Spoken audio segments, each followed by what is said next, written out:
Just মনে রাখিস আমার নামের নিচে বাংলাদেশ ছাত্রলীগ।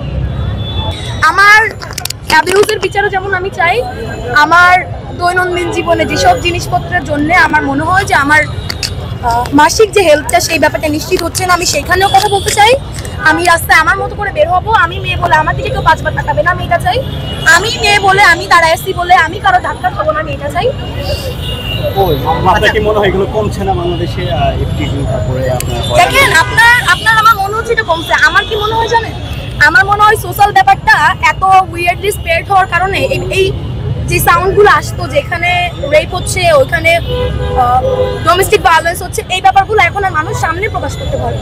আপনি যদি গ্রামে খোঁজ নেন আপনি ঠিকই দেখবেন যে ওখানে এখনো সর্বোচ্চ বাজেটাই হচ্ছে মেয়েদের সাথে বা হয়।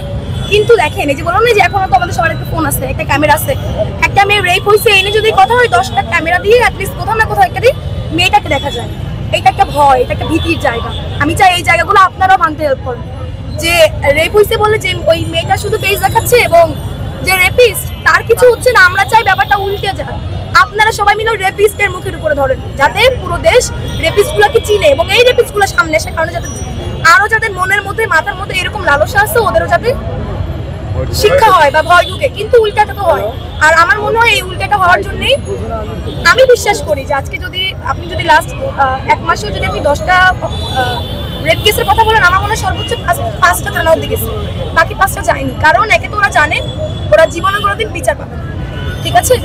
আমি যদি আরেকটু বলি, এই যে ঢাকা বিশ্ববিদ্যালয়ের পলিটিক্যাল সায়েন্সের একজন ছাত্রলীগ কর্মী সাকিব আরাফাত মৃধা, তার সঙ্গে বিগত 3 বছরে 2টা রেপ কেস নিয়ে আমার সাথে ঝামেলা হয়েছে। আমি নিজে মামলা করতে যেতে চাইছি। সে যেহেতু ছাত্রলীগ এবং ক্যাম্পাসে তারা অনেক ব্যাপার স্যাপার সিট নিয়ে মেয়েটার ব্যাপার স্যাপার, ও মেয়েটাকে হুমকি দামকি দিল, মেয়েটা এসে আমার পায়ে ধরে যাবো মাফ করে দেন, আমি থানা অব্দি যাবো না। কারণ এখন এই মুহূর্তে আমি শুধু একা ইনভলভ আছি, থানা অব্দি গেলে আমার বাবা মা ইনভলভ হবে এবং আমি জানি আমি কোনো বিচার পাবো না। আমি যদি বুঝতাম যে আমি বিচার পাচ্ছি তাহলে আমি যেতাম।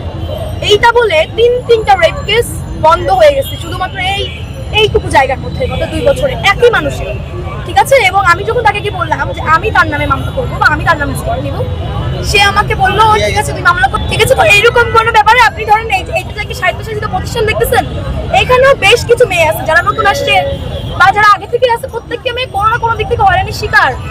আমার কথা হচ্ছে এই জিনিসটা শেষ কোথায়? আমি এই জিনিসের শেষ কোথায় দেখি? কি সামাজিক নীতির জন্য হচ্ছে আপনার মনে হয়?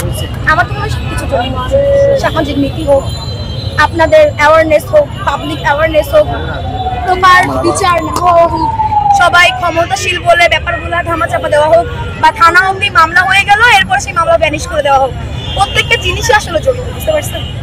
আমি চাই যে পাবলিক অ্যাওয়ারনেস যেটা আমাদের দরকার, আজকে যদি আপনি সতর্ক থাকেন আপনার পাশে একটা মেয়েকে অ্যাবিউজ করতে গেলে আপনি নিশ্চিত দৌড়ে যাবেন, ঠিক আছে? আমরা চাই এই অ্যাওয়ারনেসটা ক্রিয়েট হোক, আমরা আমাদের মতো